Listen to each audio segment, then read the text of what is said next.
Welcome to the Harvesting Wisdom podcast. Together we explore the vast landscapes of life, delving into the rich soil of experiences, sowing the seeds of curiosity, and harvesting the profound wisdom that each episode unfolds.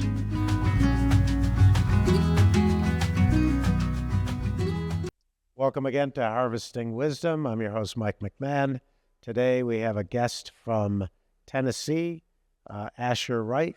Asher is a organic farmer, a regenerative farmer, working on Al Gore's farm in Tennessee. I can't remember. I was there. I visited it a few months ago. I can't remember what the name of the farm is. So Asher, you're going to fill us in on that. But welcome and thanks for being here today. It's my pleasure to be here. Thanks so much for including me in this podcast and this conversation. Great. So tell us everybody a little about yourself and what got you into farming to begin with, and you're a family farmer. Did you go to school for it, and then what took you to the other side of farming, the part where we actually care about the environment? It's a great question, and I appreciate the question. So my name's Asher Wright, as we mentioned here, and I'm the farm director at Caney Fork Farms in Middle Tennessee. We're about an hour east of Nashville. And I'm unique in that agriculture's kind of skipped a generation in my family. And my grandparents, my grandfather sold the farm back in the 30s in the southwestern corner of Virginia. And so I grew up north of Atlanta, Marietta, Georgia. And I think, like many young people, was looking for something with meaning. And I found a college in Western North Carolina called Warren Wilson College. And I was attracted to the school there because it had a work program. There's a few of these work colleges around the U.S., like Berea College, College of the Ozarks, Sterling. Warren Wilson is one of them. They had an 1,100-acre campus with a 275-acre mixed crop and vegetable and livestock farm. And I was like, I want to do this. So I went to college there, and I started working on the farm my second semester in college. And at that point, I think it just really became a calling, and it is just a passion for working on the land, working with the soil, with the animals, using my body, using my mind. And Warren Wilson happened to have a concentration in their environmental studies department called sustainable agriculture. So I'm not one of the farmers in some ways that has like had an aha moment and converted my practices to regenerative agriculture. I'm really a student of sustainable agriculture, agroecology, eco-ag, and now commonly used regenerative agriculture, which in some ways is just a rebranding of concepts that have been around for decades and really millennial, if you think about indigenous people groups globally practicing these types of things. So that's really how I got my start in agriculture and found this passion. And I went to Clemson and got a master's in animal science and was like, academics isn't quite right for me. I really wanted to be a practitioner. I really wanted to live and work off the land. And so after Clemson and graduate school, I ended up in management positions working for other people. I was encouraged by a mentor at the time that, Asher, if you really just want to farm, there's many people that need someone like you to care for their land and will pay you to do it. And so as a young person who didn't really understand all the financial mechanisms for getting access to capital, I just went into management and been in the private sector and kind of the ag education sector. I got to be the farm manager at Warren Wilson College, where I happened to go, which was cool. Really enjoyed that undergraduate mentorship and running the farm business within the college. And then that path led me to where I'm at today as the farm director at Caney Fork Farms here in Carthage. And for fear of rambling, I'll kind of pass the torch. That's more or less how I've gotten to where I am, and I'm really a generalist and have a good background in a lot of things. So I'm really good at I'm pretty good at a lot of things, but I don't know that I'm really good at anything other than just being a generalist and a holistic thinker. And I'm really just a student of agriculture and a student of the land. Okay, so the current position you're in right now, the attempt, of course, is what we call regenerative, or sustainable, climate smart agriculture, right? And there's challenges with that as well, especially if you're, trying to conduct business in today's market. So, um, to some degree, you have to create your own marketplace, right? Because you're not competing against the mega farms that produce things at a really low price using industrial methods. So how does that work? Do you get involved with the agribusiness side too? Whatever you're growing has to generate a profit type of thing. That's a good question. And yes, we are, we're farming on around 550 acres. And in Tennessee, and really in agriculture today, that is not that big. Now, if you're specialty row crop vegetables, like organic vegetables, that is a considerable amount of acreage for vegetables. But we have kind of hillside landscape here, and it's not all arable, or it's not all able to be able to turn the soil, which is a common practice in organic agriculture, tillage, to grow the crop. You can't do that everywhere. We have a lot of hillsides. So our farm is very diverse. We have pasture-raised pork, and we have grass-fed beef and lamb. We have chestnuts integrated with the sheep and the grazing operation.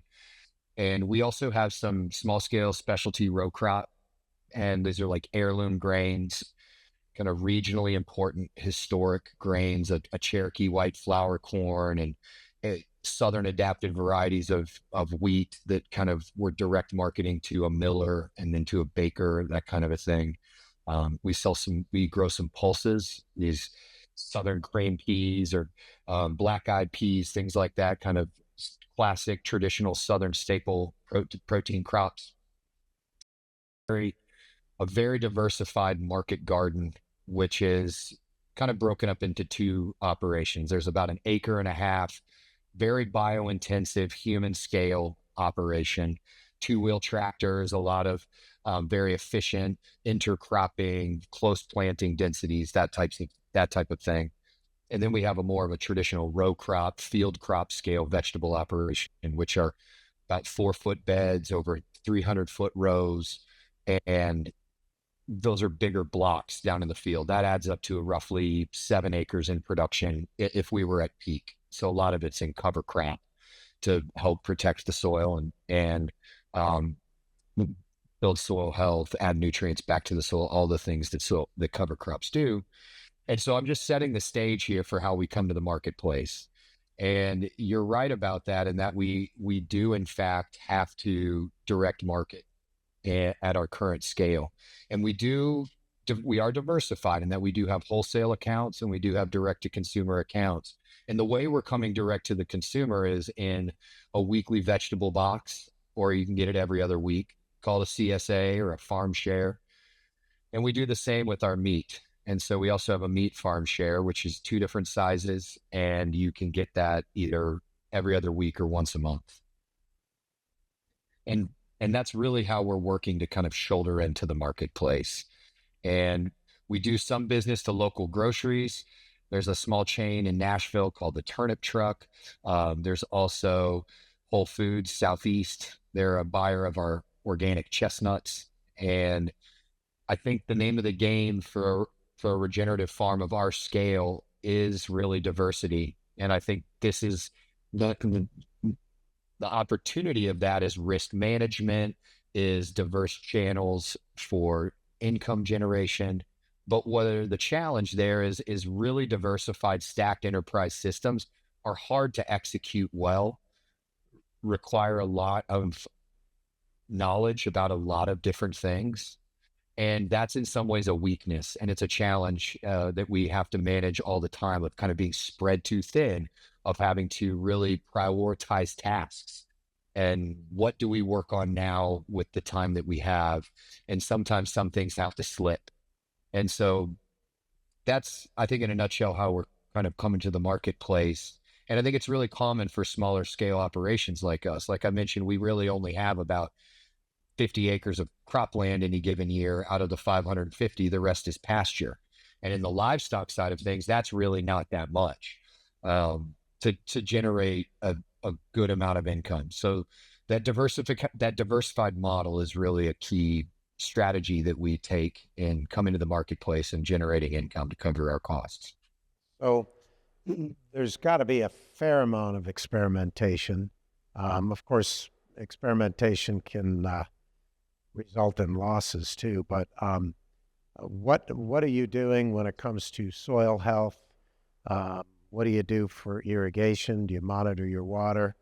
Um, I noticed that when I was there that what I loved about it was, even though you say you're in the hillside and there's some negativity to the rock and stuff there, but what I liked was the fact that the native ecosystem was still intact right around the farm. So those plants that are there and native have coexisted for thousands of years with the biology and the fauna in that area, and it makes I think the entire farm more resilient. But what I know you guys are in operations and you're a functional farm. How much of it do you do just strictly for research and for your own learning curve, I guess?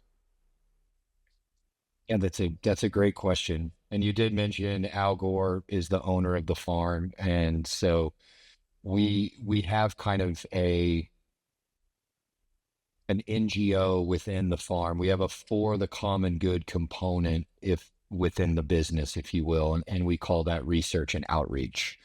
And we see part of our role in the world as testing new crops, new methods, sharing our methods with other people, field days, school groups, those types of things. And we're privileged enough to have a research and outreach, a department head in that seat, Dr. Emily Stutzman. And so she helps lead those efforts. And we have a unique opportunity here. We partner with a number of researchers around the US.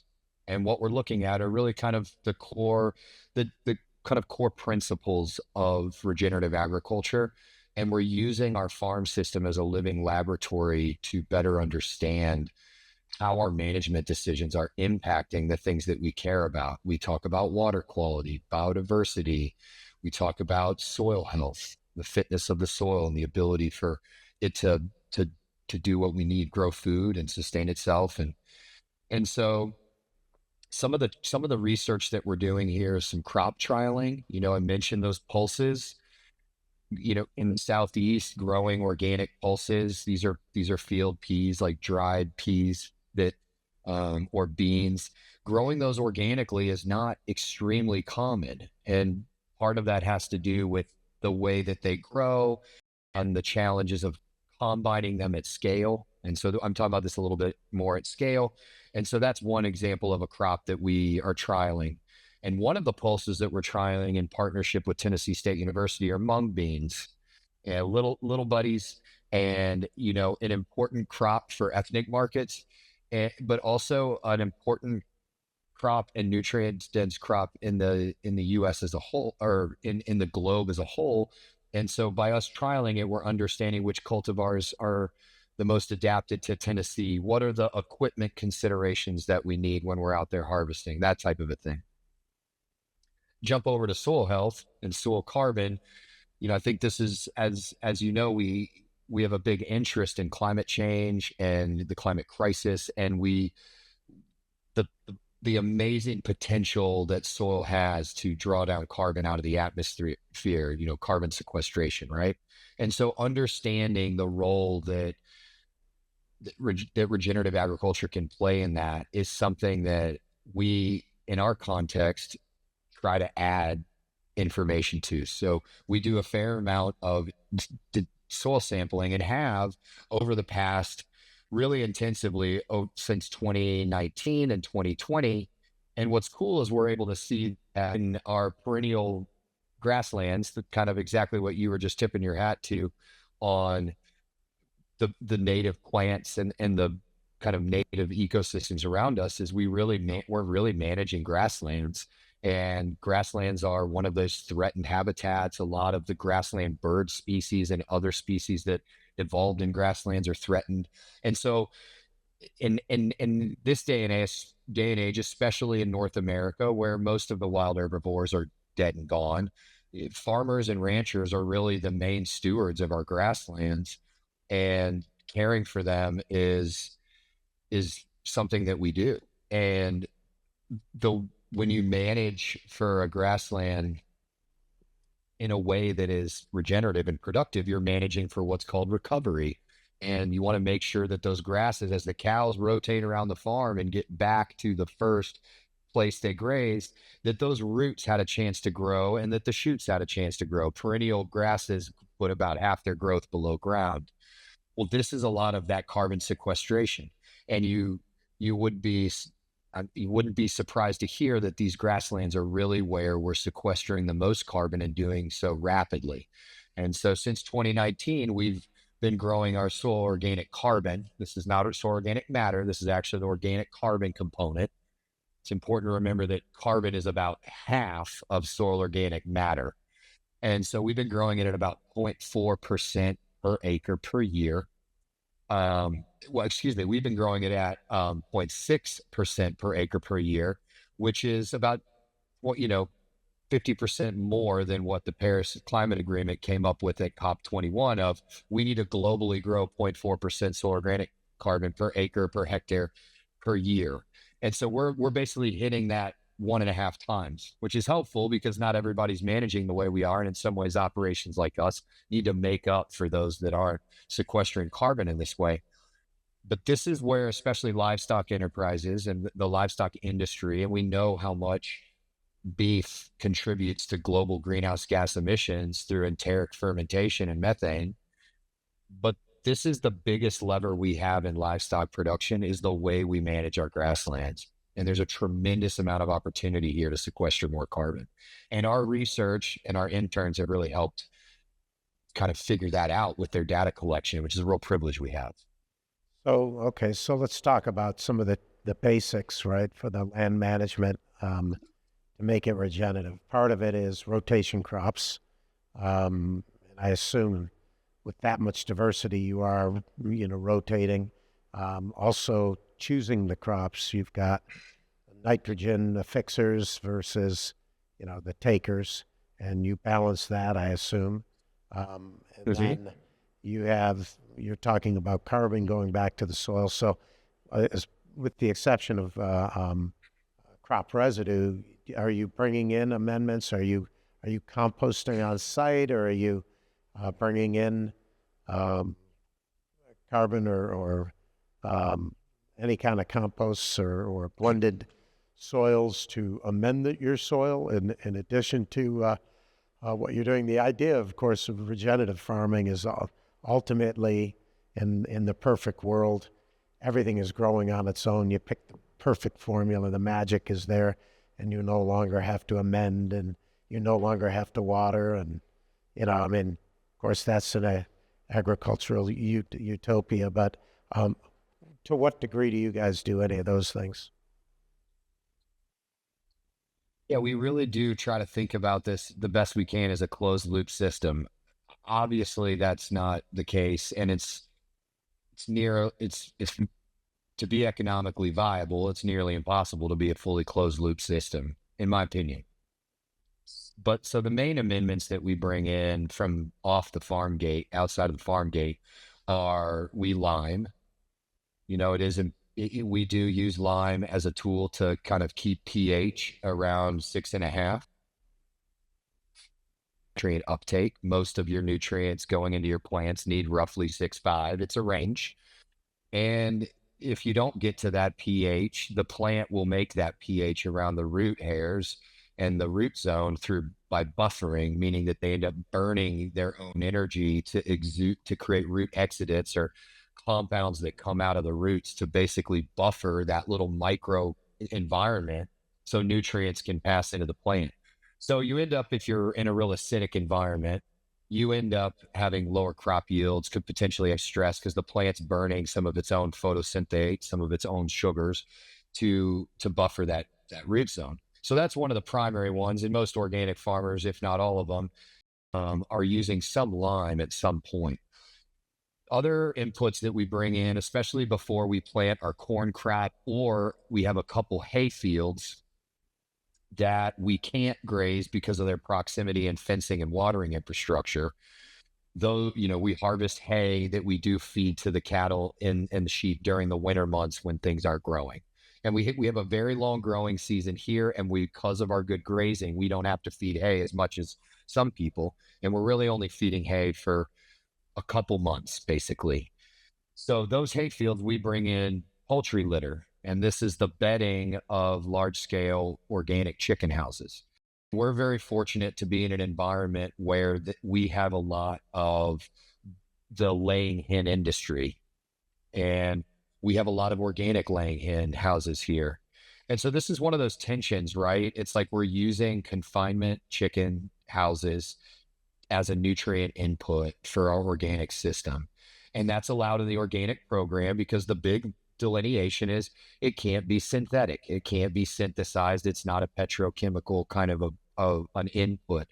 And so, yes, in some ways, a lot of the nutrients were in fact derived from petrochemicals because these chickens were fed corns and soybeans from conventional systems. But where we're lucky is that we actually have a lot of organic layer houses, and I'm able to select that specifically from our poultry litter person. And when he goes and clears out these certified organic chicken houses, that comes to us. So that's a values decision. And that's also a fortunate thing that we have the proximity to these organic poultry houses. Not everybody has that, but we do. And so we use that as an input.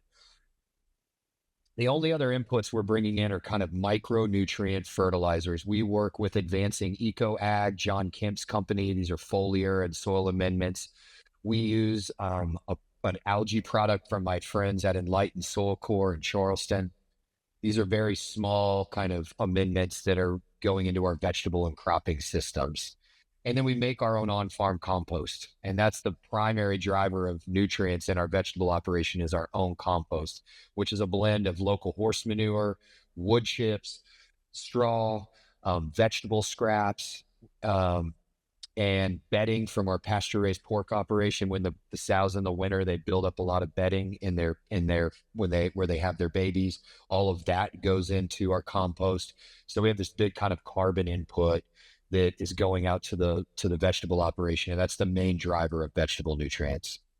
So I could ask you about 100 questions about each detail you just gave me, but the amount of compost you're generating and putting on your vegetable field, if you're 550 acres, how much would you say is vegetables? Maybe 100 or 200 acres of it? Well, it's quite small. It's about 8.5 acres of vegetable production. Okay. So you're putting maybe 10 tons per acre back into it. Yeah, yep. And then we have where our grain crops are, we're putting out about 2 to 3 tons per acre of composted cow manure and hay before the corn crop every year. And so that farm has a long rotation that's integrated with the cattle. It's a lay farming model, LEY. And this is part of us being a closed loop system. Those beef cattle are grazing legume and grass forages, right? The legumes are the nitrogen fixers, like you mentioned, and they do that for 5 years before we go back to the annual crop production that are pulling nutrients off the land. So in that transition between perennial pasture and corn, which is our biggest nitrogen feeder, we're also spreading about 2.5, 3 tons an acre of that composted cow manure and hay out on the ground as well. And so I guess that's another roughly 36,000, 40,000 pounds of compost going into that corn crop each year. So now are you, you said you're using chicken, and is that just on the perennial grasses, or are you pre-composting that or blending that, or is it a pelletized product? How is that going in? This is just cleared. It's not a pelletized product that is on the market, obviously. we're fortunate to be by these poultry houses and have someone that can spread it, which is why we don't have to go pelletized, and it's a big help. And so it hasn't been composted. It's fairly low in NP and K, less than like 2%, but it's heavy in organic matter. And that is primarily going out on our hay fields. And it's also, we do add that to our corn crop as well because of the high need for nitrogen to get a profitable yield, to get an economically viable yield. And the general rule is about 1 unit or 1 pound of nitrogen equals 1 bushel of corn. And so the farm where the corn's growing has really been in an organic transition. And I think over time, that 8-year rotation I'm talking about with the legumes for 5 years before the corn is eventually going to be able to supply 100, 120 units of nitrogen for that corn crop. But right now, because we're in transition, it's not supplying that. And so that's part of why I'm doubling up with the poultry litter as well as the corn, as well as the compost in that system. Right. So, with your perennials, one of the things, I guess we'll have to show some pictures of the entire site, but you have what appeared to me when I was there some extremely high dollar horses. At least their habitat was a lot nicer than my home. But how are they? Are they fed a specific nutrient diet, or are they allowed to also roam and eat in the paddock or eat out in the some of the perennial grasses that you have? How are they managed? That's really not my department where I to manage. And they have basically their own pastures, and they are our manure input.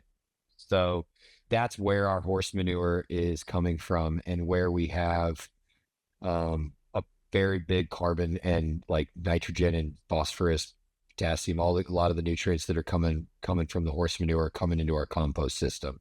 And they do rotate around and graze the perennial pastures at the front of the farm, but they're not integrated with the livestock. And that's really a different department than the farm, even though it's all in the same land base. And the only thing I'd mention about that is that they do deworm the horses. And we have a system where when they do deworm them, that we don't take that manure down to the compost. It's not every day. It's not very frequent, but we do have that communication with the horse team of, we don't want to have any of the dewormers ending up in our compost and potentially getting out into our crop fields, impacting our soil health. So that's a little bit of a collaboration there. So I'm not super familiar, but I'm assuming you're a little more acidic in your soil, or am I correct on that? We're out here in the West, we're just the opposite. We're high alkaline. When you said you're shooting for 6.5 and you're sweetening the soil with lime, it's because your soil is a little more acidic, correct? We are a little more acidic. We're not as low as a lot of the Southeast, where kind of more kind of clay-based soils are typically end up seeing a little bit more acidic than we are. A lot more of just the soil chemistry lends itself. And I'm not a soil scientist. I taken a few classes, but I'm not going to pretend to nail that. But we have a limestone as our parent material. So we're actually pretty fortunate in that a lot of our soils are hanging in the 6s. But over time, with agricultural practices, with rain, with just the natural soil processes, you'll build up hydrogen ions in the soil and your pH will decrease and you will become more acidic. And so it's just a natural part of, especially where cropland is involved and the soil is exposed to rain and a little bit more than a grassland, but over time decreases. And so, generally speaking, you're right on that, but we are a little bit higher than the rest of the Southeast because of our limestone parent material. Would you say that you have excess water or not enough water? With irrigation, of course, we're now in drought situations in lots of parts of the world, but I'm not sure in Tennessee if what part of climate change are you guys experiencing? That's a really good one. We have plenty of water, and globally, we have a lot of water. If you look at global averages, we get about 48 inches of rain a year, which is considerably high. But what we're seeing with climate change, and I know this is a trend and is kind of, hopefully becoming more and more common knowledge, is that the we're hitting annual averages, but it is not evenly distributed like it used to be. We're getting tremendous amount of rain in the early spring. When the thunderstorms start to come, April, May, when that kind of cool air pushes down from the north and butts up with warm air from the south, we get these big thunderheads because of the amount of CO2 in the atmosphere, because of the amount of energy up there, we get, what are called rain bombs. And when we used to maybe get an inch of rain over the course of hours or a day, we might get an inch of rain in 30 minutes. And we're starting to see in Tennessee, in my opinion, in the Southeast, kind of a rainy season, very similar to what you might have in California, where it's a little different and it's more spread out. So not to make an exact comparison, but we're getting about 65% of our moisture, our precipitation by middle of May. And then we start to get into these kind of 50% weather thunderstorm events for basically the rest of the season. And half the time those might miss, or they might dump a ton. And then we have loamy soils, and we're working to grow organic matter, but a lot of that soil moisture will drop out. And then you might have 30 days, 40 days in the 90s with no rain. And so we start to get in these really droughty patterns later in the summer. And then if we don't get a tropical depression in the fall or two that comes up from the Gulf and kind of dumps some inches on us, we end up actually finishing the year below average, which is what happened last year. Now, we were close to the average, but we did finish about 6 or 8 inches below average because we only got Helene and the other depressions didn't really come up in our area. And I bring all that up because it really does present some challenges. Our corn crop really struggled because it was so wet in the spring. It was a long spring and cool well into May. And corn doesn't like it to be super cool out. It's not great at that. So we had waterlogged soils, we had cool temperatures. So the corn was stunted. And then by the time we got to tasseling and silk phase and pollination, we were in a drought. And so our corn crop really suffered and it was challenging. And that's what we're seeing in the Southeast. Yeah, we see it in everywhere we are, and we're in Africa doing a lot of diversified farming, and they're rain fed, so they don't have in quite a few of the places that we were working, they don't have that added benefit of just getting over the hump with irrigation systems and that sort of thing. But with our soil company, we are developing different blends for clay and silty and sandy soils, and part of which one of the ingredients is biochar. So our guest today is a biochar producer. Have you played around with amendments like biochar or zeolite? Not at scale, but I have done a little bit of work at an experimentation level when I was the farm manager at Warren Wilson College. But at scale, it's not something that we've done here, and is honestly something I'm not really an expert in by any means. And I was excited to see Jeff joining the call, and maybe I'll learn something, and we might start putting it out there. We're sponsored by Greenworks, and I bought a large quantity of equipment for my landscape company, and they're all battery operated. So it's another thing. We've taken fossil fuel out of the landscape company, or we've started a transition we think will pay for itself. I know you have a lot of paddocks out there for the horses and that sort of thing. From an energy system standpoint, I know you guys have solar because I saw the solar field there. Are you experimenting with transitioning from fossil fuel equipment? The big stuff so far, there isn't battery operated replacements for those models yet, but for the smaller things like cutting the grasses and that sort of thing? Yeah, that's a great question for sure. And we are thinking about that. The immediate conversions we've made around like steel chainsaws, blowers, hand trimmers, pruning equipment, we have gone to electric on not all, but some of our side by sides, golf cart. We do have the solar array, which is taking care of the, I don't know the exact percentage, but basically the vast majority of our electricity for the farm is solar. We do have our walk-in cooler and freezer is on the grid because that just can't, that's too much juice. We have a solar well, and that pumps to a cistern system. So, and the cistern systems hold, roughly 50,000 gallons between all three of them at any given time, and they kind of talk to each other. So if cistern 3 needs water, it calls on 2. If 2 needs water, it calls on 1. And these honestly are pretty basic technologies that aren't that complicated to run.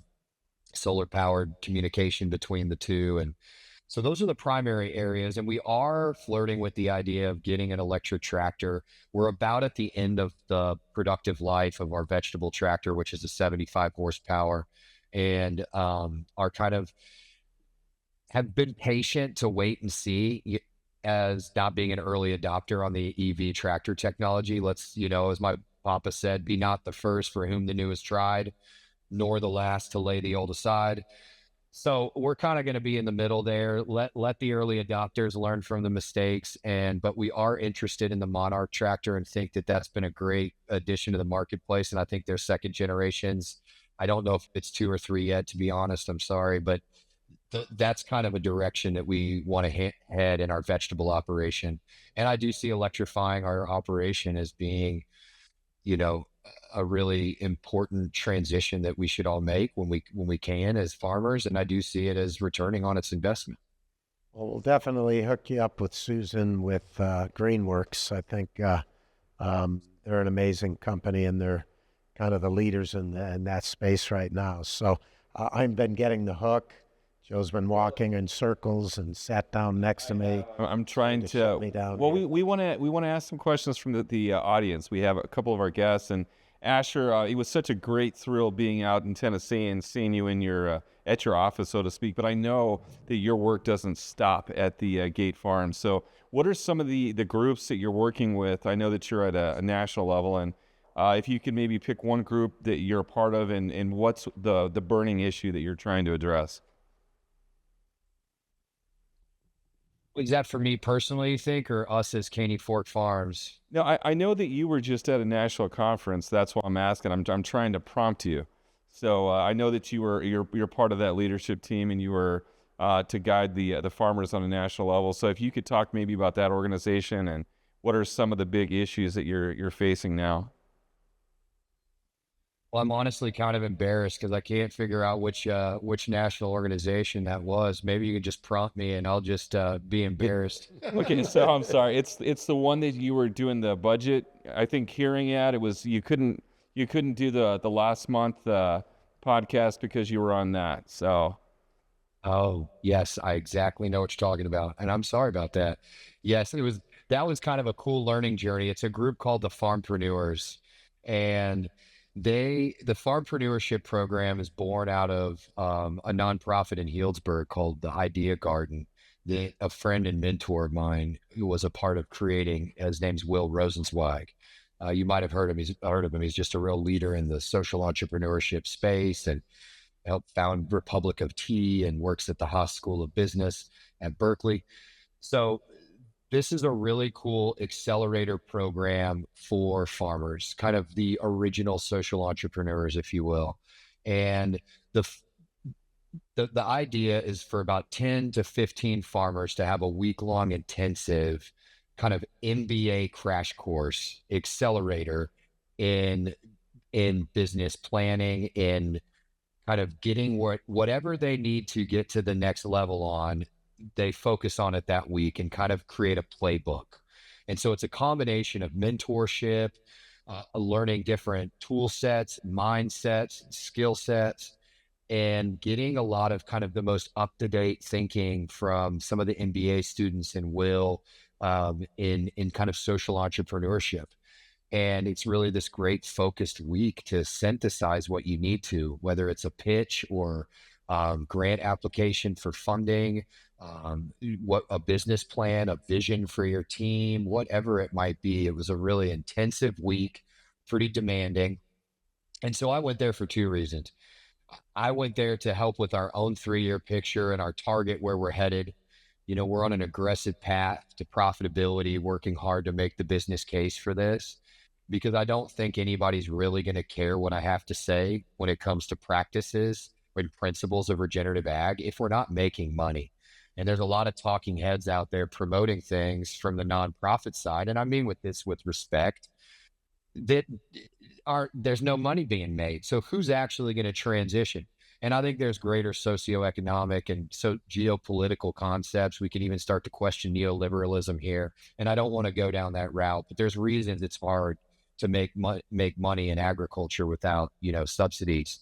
But anyway, I went there to learn about this program as well, because we're going to be bringing it to the Southeast as a Southeastern host and plan on doing that in Q1 of 2026.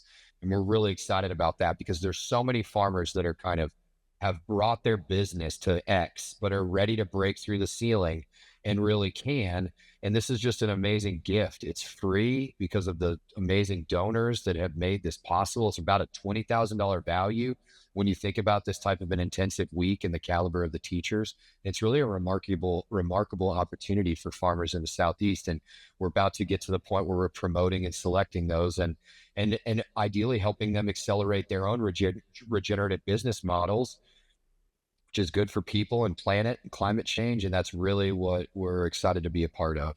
Asher, we're going to go ahead and say goodbye, but you know what? What an insightful bit of information you gave us today. Is there anything you wanted to say before we transition to our next guest? Oh, I hope to see you out there again, maybe in another year or whenever the next conference is. But do we have any questions? Anybody, any specific questions? I had one more, if that's okay, because we have to give a shout out to our friend, Dr. Bruno Basso. Bruno Basso. I know that you guys are doing some of his work there on the farm. You want to just tell us one quick thing? I know that you showed us the sensors when we walked around on the tour. Is there anything that you want to just give us a quick overview on what he's doing on the farm? Yes, I think the farm has been a great tool to ground truth and add carbon data to an amazing breakthrough that Bruno and his team have come up with, which is this, look out for it. It's going to be published coming soon, but the multi-model ensemble, which is a mouthful, but he and his team have been able to combine the 10 leading soil carbon models that are out there into one mean. And it kind of is the wisdom of the crowd's approach to really modeling out carbon. And this MME, if you will, outperforms from a precision standpoint any of the other 10 models that are out there. And I think it's a real game changer and is going to be an awesome opportunity for carbon markets, for incentivizing carbon farming, because this is going to be a nonprofit held in public trust. It's going to be for everybody to use, and companies around. It's going to build transparency and accountability into the carbon space. And it's been a real privilege to be a part of that here at Caney Fork. He's a leader in the space, and he's got a heck of a program there. I'm curious to see how I think it'll be a big game changer personally, but it's good to see you using it. And, absolutely. Definitely stay in touch, and appreciate you coming on board today. And Asher, we're going to connect you with Jeff from the city of Phoenix and Tyson for the biochar. So maybe you can pick their brain a little bit about what the city of Phoenix is doing for sustainability, which is exciting, and what we're doing in Arizona for biochar. So thank you so much for joining us today. Oh, it's a real privilege. Thanks for thinking of us, and I appreciate all that you guys are doing. All right. So, Jeff, welcome today, and I'm going to ask you to tell everyone a little about yourself and your background. How did you get into this niche? Of course, this is a niche, but how did you get into this? What's your background? So that's a wild story. So when I was 21, my wife was pregnant. I needed insurance. And so the city of Phoenix had a job washing garbage cans that had insurance. So I was like, well, I'm going to do that until I figure out what I'm going to do, and we'll have insurance.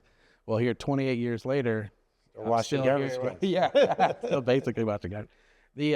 But yeah, I kind of always been into recycling trash because I've been in public works the whole time. So I started out doing household hazardous waste events, collecting, hazcatting, and then just kind of worked my way through the system. And I did code enforcement, I did cleanups, and then I got into sustainability. And so sustainability is where I'm at today. So I'm the zero waste analyst for the City of Phoenix Public Works Department.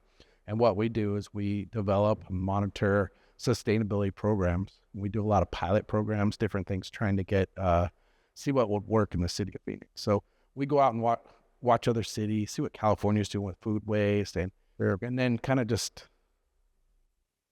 take the cream off the top, right? Like, we don't have to make the same mistakes. So then we try to say, okay, well, this works in this city, but will it work in the fifth largest city in the United States? Sure. Because some of these programs just don't scale. It's just too cost expensive to drive trucks that far. Well, we don't think about it because we think of a city as being an urban jungle, but the amount of parkland and open space, and probably greater than any other city in the country, because we have, the big mountain preserves and that sort of thing. So, of course, they don't need to be managed other than protecting them from people and hikers and stuff. But the parks do, and they, I'm sure, use a tremendous amount of water and that sort of thing. And I know the city has a program for trees, trying to create shade canopies to make the city more walkable. You're probably not.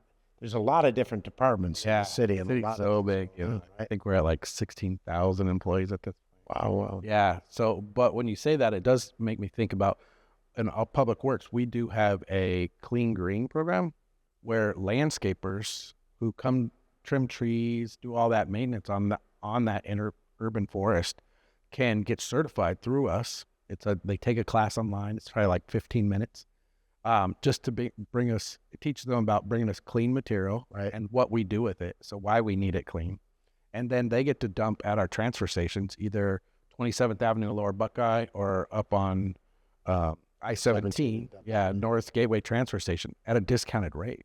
Well, these guys bring us our biggest feedstock for our compost facility. It's like they're coming 2-3 times a day. And if they're saving anywhere from $5 to $10 every time they show up, that's a big savings for them. And it's such a great material for us. It is really our feedstock for our whole system. I don't think the average person understands how important sorting garbage is, right, to make it usable. So I know down on 27th Avenue, you have 2 programs, I think. One is yard waste, which is near impossible to manage, I assume. Yeah, because people put anything into the wrong can, and then it's hard for you to sort of separate at that point. But then you have this landscape program, which every property in Phoenix, every tree, every piece of grass, everything has to be pruned and groomed. Yep. So landscapers have to have a place to dispose of it. That is certainly worth the training. What's the difference in your mind of the quality of initial input between those 2 programs? The landscapers are really the rock stars. I mean, those guys are bringing us just good, clean, quality stuff over and over and over again. Right. They consistently outperform the household can, which is our green organics can.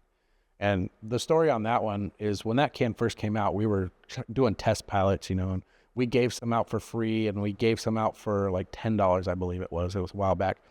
And the one that was free had so much more contamination in it. So we decided, in order to pick this up, 1, it costs money to run the trucks. 2, if there's a monetary value on it, people that really want it and want to use it will get it, And so it was a really great program. We put it out really wide throughout the city, but the participation wasn't there that we thought. And so in order to be good stewards of the residents' money, we had to shrink it back down. So now it's available to just 108,000 households. And that way, because it was $5 a can, and we were driving that truck $15 to go get the next can, Right. So by shrinking it back down, now we have good routes where it's profitable and people can use it. And so we're kind of monitoring that and seeing how that works out, and then developing plans, because we do waste characterization studies. And the last one, 2015, and you can look at other cities, they're all pretty standard. 40% of what's going into your household trash is organic material. So that's either food waste or like trimmings and stuff. And so that is the low-hanging fruit to reach our sustainability goals. So we really know that this program is something. We can see in other cities that it's working, but how do we be fiscally responsible and go after it? Do we bite it off in small chunks? Do we increase the fees so the residents pay for it that they want, that we can afford to go get it? Because we have to maintain a budget and still collect this material. So that's kind of what we're sitting back and we're investigating. We're checking other cities. We got little test programs going on. And so we're really trying to be...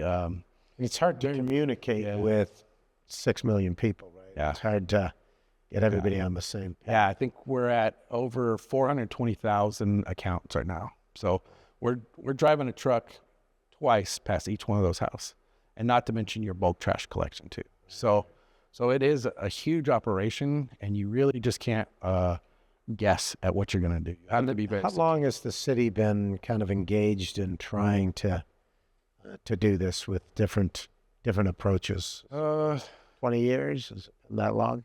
Yeah, I think it started with recycling, and so we went after recycling first, and it was really a big like paradigm switch. You know, like people like, I remember when I first started, like people were like, "Well, I'm not sorting your garbage," you know, and now this new generation is like, "Yeah, we want to recycle, but what do you do with it?" So now we have to be transparent about the circle, you know, and then what do we do with it? Like our water bottles, like they go to a company that chops them into flake and they throw it in a vat of water. The PET sinks to the bottom. They take that off. Within 3 to 5 weeks, that's made into a new bottle and back on the shelves for you to use again. And when you tell those stories, then people are like, "Oh yeah, well, I'm going to put my bottle in the recycle," you know? And that's what we're kind of doing with composting right now and the food waste programs we have. But the older generation was like, we always composted. Somewhere in my generation, we lost it, right? And now we're trying to bring back the education to schools and kids and teach them about composting and, you know, circular economies right here in Arizona. We're trying to engage businesses right here in Arizona and keep it all right here. I think composting was a natural thing back when everyone gardened. Yeah. When you had land and farming was a bigger part of the economy. But as industrial farming happened and urbanization happened, people kind of lost touch with what's going on. And there's also been, in the last 50 years, just a tremendous amount of new products. Yeah. You know, is that cardboard? Is it a cardboard plastic? Is it plastic? You know, there's 10 different kinds of plastic, you know, which one is usable. And you've got aluminum, and then you've got glass, I think, is what I notice is the biggest scourge, because I see a lot of industrial compost facilities trying to do waste composting, and the end product is a shimmering sea of broken glass on farm plots. Yeah. But We have our facility, so we process around 55,000 tons a year, and we own the facility, but we hire We Care Denali to manage it. So we got some professionals in the field out there manage it, and they are very picky about what goes into that compost, you know, because if you don't have a good end product, you can't sell it. Right. And so our products are usually sold out months in advance, you know, because we do a very good job. I mean, they monitor the temperatures, the windrows are turned consistently all the time. And then we have like state-of-the-art equipment to clean it at the end and kind of cut down and take the mulch out, and you have that good compost material. And so glass is a thing. We do have a depackager too, because when you start taking commercial food waste, you know, a lot of it's wrapped in packaging. Sure. And so it is very time consuming, labor consuming to go through each little package and open it up. Yeah, some of that was amazing. Yeah. And the technology just keeps getting better. Yeah. And, you know, they're just like a big auger that just kind of squishes everything, and the food turns into paste and comes out through like the Play-Doh holes. You know, it's crazy. Yeah. And so you got this paste, and you just throw that into your chipper with your good stock you got from your landscapers, and you get a really good compost. Yeah. Now, that's not all you're doing. You've got the new green program. So explain that one to us. Well, we have their green business leaders. So any business in the city of Phoenix that is operating sustainably can join our green business leader program. And what we do is we just try to add value to them. We kind of connect them with other green businesses. And the way you do that is you can go to phoenix.gov/green business, and we have a checklist you can open up. And even if you don't even think you're there yet, but you want to start bringing your business towards a green business, you can use that checklist as a guide. Because you know, like one of them things on there is a bike rack. Can your employees ride their bike and safely park it? You know, it's pretty easy, right? Bend a bar and bolt it into the ground. But you know, it's LED lights. It's the point of decision. Is there a recycle can and a trash can and a compost can right there in your kitchen? So when I'm late back to my office, I keep whacking this.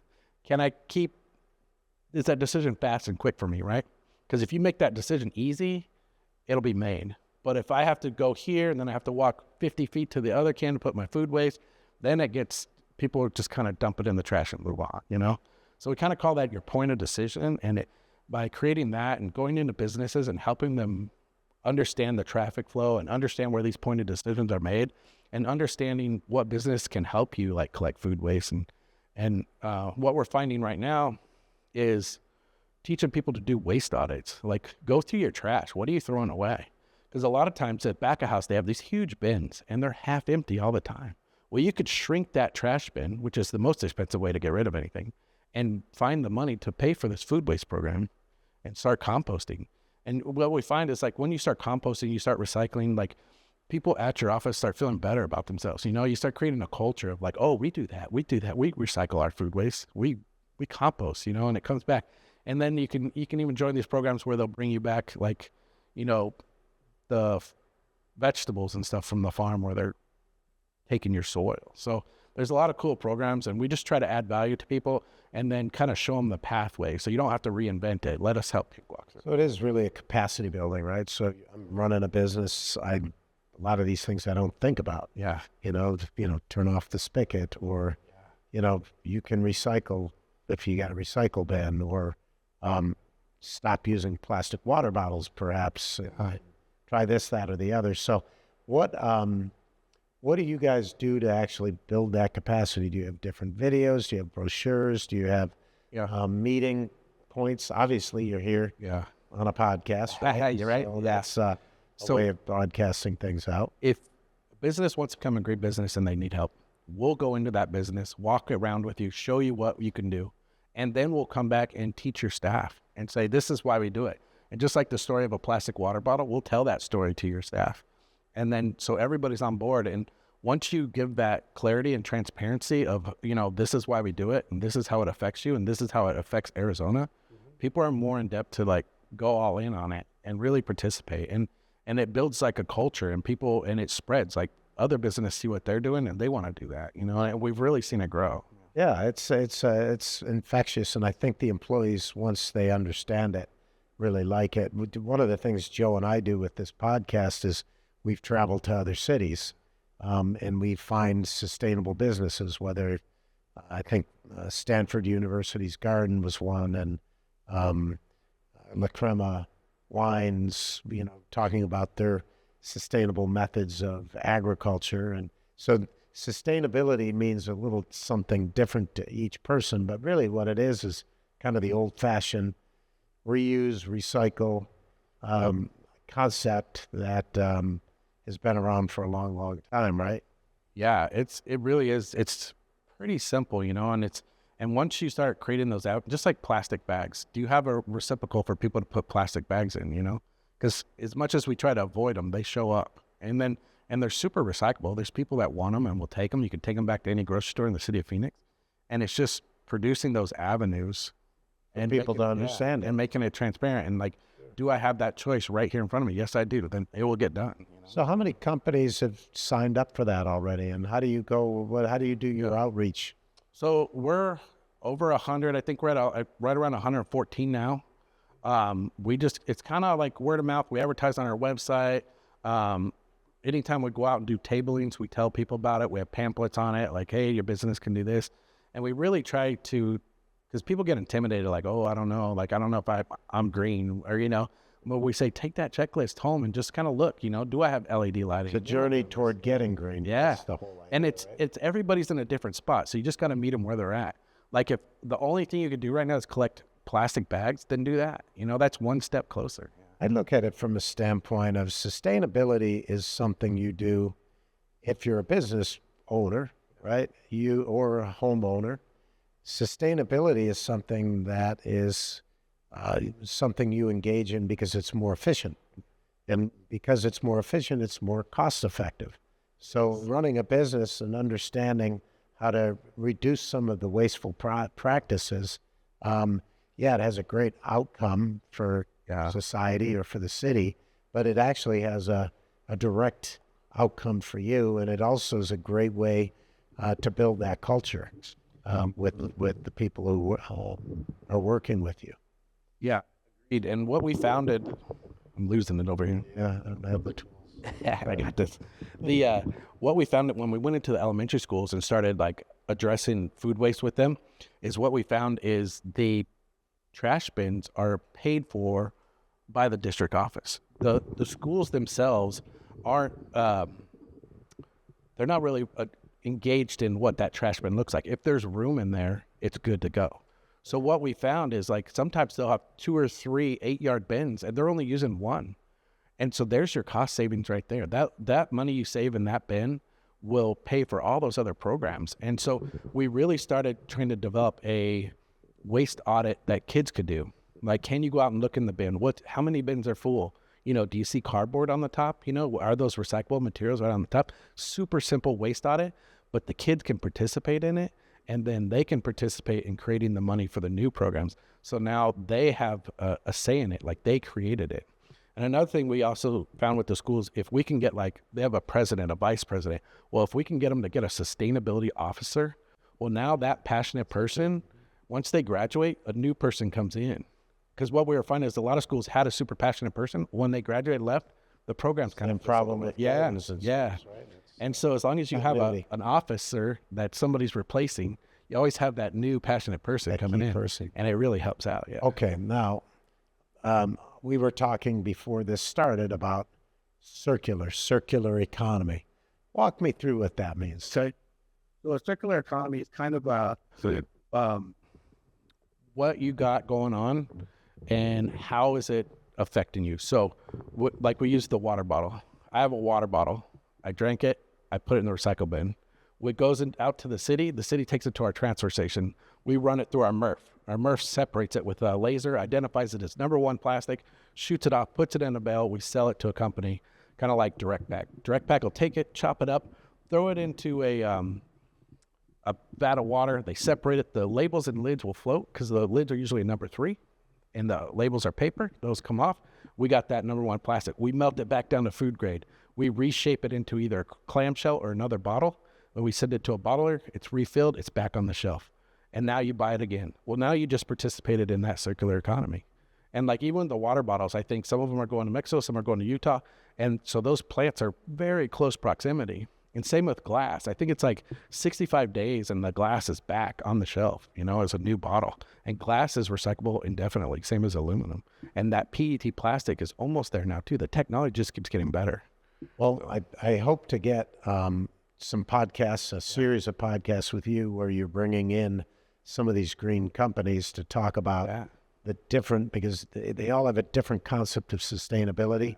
And it is something that as we talk more and more about it, people can see it and say, well, I could do that. And the reason, of course, that you would do anything in a business is because it's sustainable financially. In other words, it's saving money. It's better practices. That's the better way. Yeah. And one thing we found too is there's a lot of passionate people out there like myself that look for businesses that are doing the right thing. So when you become a green business, we give you digital logos for your website. We give you physical logos to put on your store that lets consumers know that you are going the extra effort to do the right thing. Sure. And you know, when the choice is made, the research is out there. Somebody who's not doing that and somebody is, most people will go to the person who is doing the right thing. Well, thanks for coming here today. No and I can't wait to meet some of the people that you've engaged with and kind of help shaping the new city of Phoenix. There is so many great businesses out there. You'd love it. Yeah. Good. Thank you.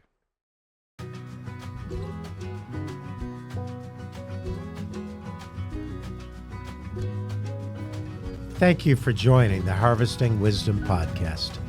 Click subscribe and like for ongoing insightful conversations. Explore our webpage for show notes and additional resources. Visit our guests' webpage for deeper insights. Your engagement is the foundation of our journey, and until next time, keep pursuing wisdom.